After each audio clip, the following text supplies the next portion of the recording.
तो हमारा पार्ट आज ये है कि सुमेर की सभ्यता क्या है। सुमेर की सभ्यता का पहले का युग 3500 से 2600 तक एक बाबिर कालीन युग था। उसमें भारत से बहुत मतलब था, यानी बहुत अर्थव्यवस्था थी। भारत से व्यवसाय होता था, भारत से सब कुछ होता था। सुमेर सभ्यता भारत से व्यवसाय करने का तरीका था, लिपि थी। सुमेर एक जाति थी और सुमेर एक देश भी था। यहाँ से भारत का काम करने के लिए मतलब करता था, फिर वहाँ के लोग वहाँ को गुलाम बना लेते थे। मैंने भारत के लोग गुलाम बना लेते थे और उनसे काम करवाते थे। जैसे ही बनवाते थे मिट्टी के बर्तन वगैरह वगैरह।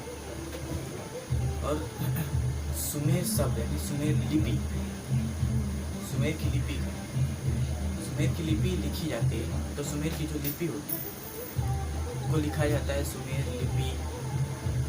इसकी भी शुरुआत 3500 से 2600 के बीच में ही हुई थी। सुमेर लिपि यानी वो एक तरह का हैंड राइटिंग मतलब कि राइटिंग है, लिखित। तो सुमेर लिख के बताता है कि ऐसा नहीं है। फिर होता है कि बाबिर काल से पहले का युग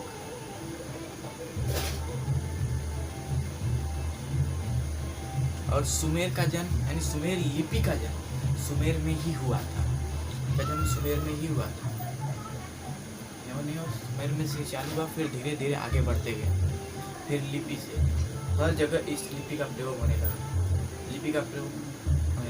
फिर आते हैं योगदान पे। योगदान क्या है? योगदान यही था कि लोग मिट्टी के बर्तन, मिट्टी के पहिए, मिट्टी की मतलब जो भी मिट्टी का सामान बनता था उस समय वो देते थे। मिट्टी के बर्तन का सामान देते थे या मिट्टी के जो भी बनता था उस चीज़ को देते थे। यानी ये योगदान है भारत का। उन्होंने भारत ने उनको बहुत कुछ दिया है बना के। योगदान बहुत कुछ दिया है भारत ने बना के। अब पतन क्या है? सुमेर में पतन से पहले हम बात कर लेते हैं।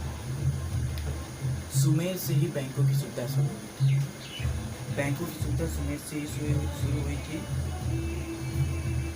बैंकिंग प्रणाली का जन्म मेसोपोटामिया में हुआ था। बैंकिंग प्रणाली का जन्म मेसोपोटामिया में हुआ था। ये भी 35 वर्ष से ही शुरू हुआ था, जो कि एक राजा ने शुरू करवाया था।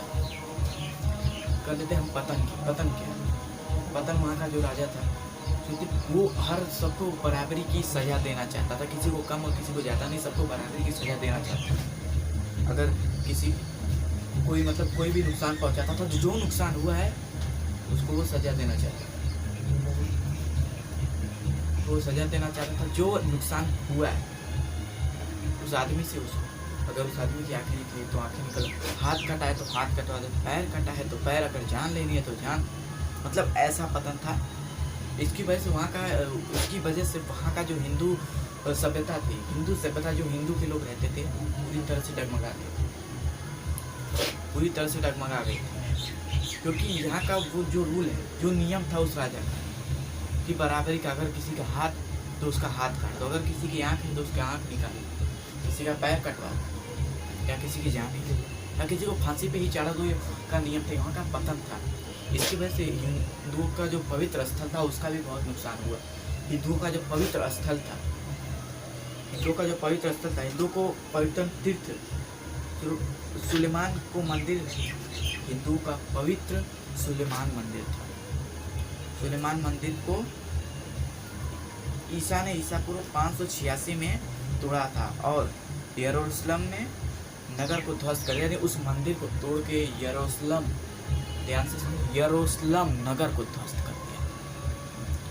इसके बाद वही समाप्त होता है। यानी कि ये सब कहानी थी ना, ये 4 चीज़ों पे। पहला था सुमेर सभ्यता, फिर लिपि, फिर योगदान, फिर पतन। चारों चीज़ जान गए।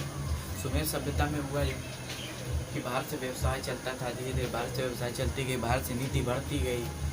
और लिपि में भारत से जो वहाँ का ध्यान से भारत लिपि यानी सुमेर से शुरू हुई हैंड राइटिंग लिखना, वो सब लिखते गए भारत, और वो मतलब कॉपी होते गया, दुनिया में लिखने का शुरुआत हुई। फिर बैंकों की भी सुविधा वहीं से शुरू हुई। 3500 पूर्व वर्ष एक राजा ने करवाया।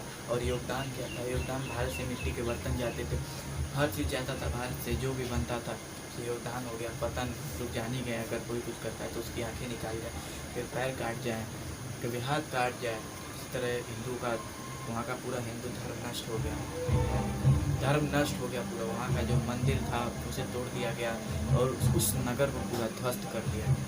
तो आज का ब्लॉग है, मिलते हैं आपसे पार्ट 3 में।